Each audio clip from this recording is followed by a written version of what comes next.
Je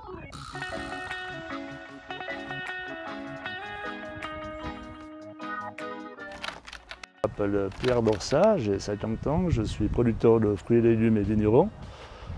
Je produis en production intégrée. J'ai des pommes, plusieurs variétés, des poires, plusieurs variétés, des pruneaux et des abricots également. Au niveau légumes, je fais tout ce qui est choux, chou-fleur, brocoli. J'ai besoin d'eau pour irriguer mes plantes, ça veut dire mes arbres fruitiers, mes légumes. Et également les vignes sont moins demandeuses en eau puisque les racines vont chercher très profondément. Après, il y a la gestion de l'eau ici, ce qui est relativement facile. On a la chance d'être en vallée où la nappe est très haute, où nous avons des couches d'eau, des rivières carrément ici sous le sol. Plusieurs couches, les premières se trouvent à 5-6 mètres, là on trouve déjà les premières rivières, après on en trouve à 12, et à partir de 20-25, alors là c'est vraiment énorme la quantité d'eau qui vient. Mais en général, nous on s'arrête à 12 pour aller chercher l'eau, parce que là on a déjà bien assez en suffisance. Je n'ai pas besoin de stocker l'eau.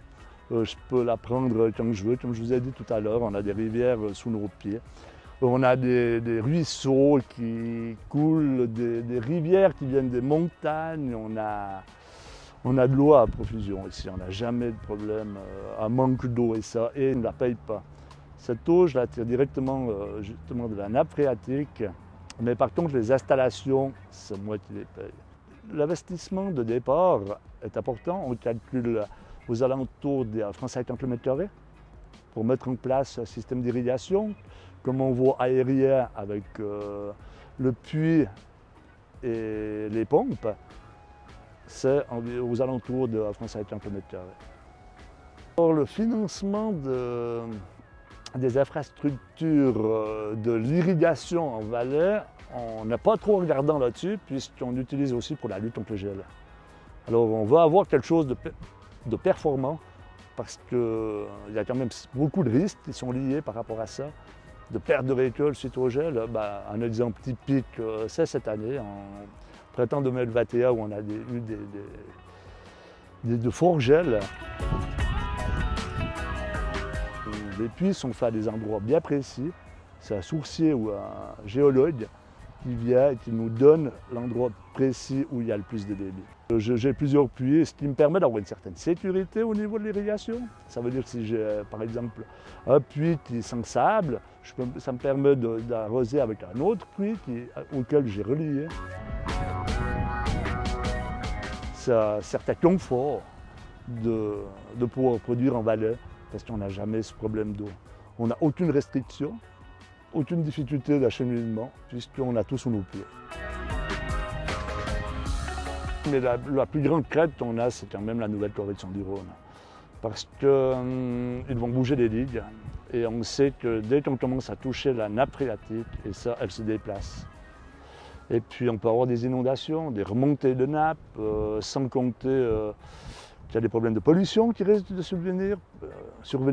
Par contre, sachez que l'eau qu'on tire là, elle est potable. Alors c'est pour ça que ça nous fait énormément de crainte. Où j'ai mon puits, peut-être le bras il va changer de place. Je dois changer, je dois retrouver un nouvel endroit pour l'irrigation. La nappe, elle risque de remonter puisque le bras passera à un autre endroit, elle lèvera la nappe d'un autre endroit. Ça veut dire que je pourrais avoir cette période carrément des inondations ici dedans. Je donne l'exemple tout bête, dans les années 90-2000, ils ont changé la voie de chemin de fer à la hauteur de Sion. Et ils ont bougé la nappe. Oui, ils ont bougé le Rhône. Eh bien, les remontées de nappe se sont faites arriver. Le projet Rhône 3 en lui-même risque de poser de gros problèmes à l'avenir à l'agriculture valaisanne, parce que c'est bien clair que les plantes ont besoin d'eau, même pas avoir les pieds dans l'eau. Alors c'est ça. Et là, on a un juste équilibre à l'heure actuelle et nos ancêtres ont fait entre des drainages, ont tout fait pour pouvoir avoir cet équilibre plante-eau-terre.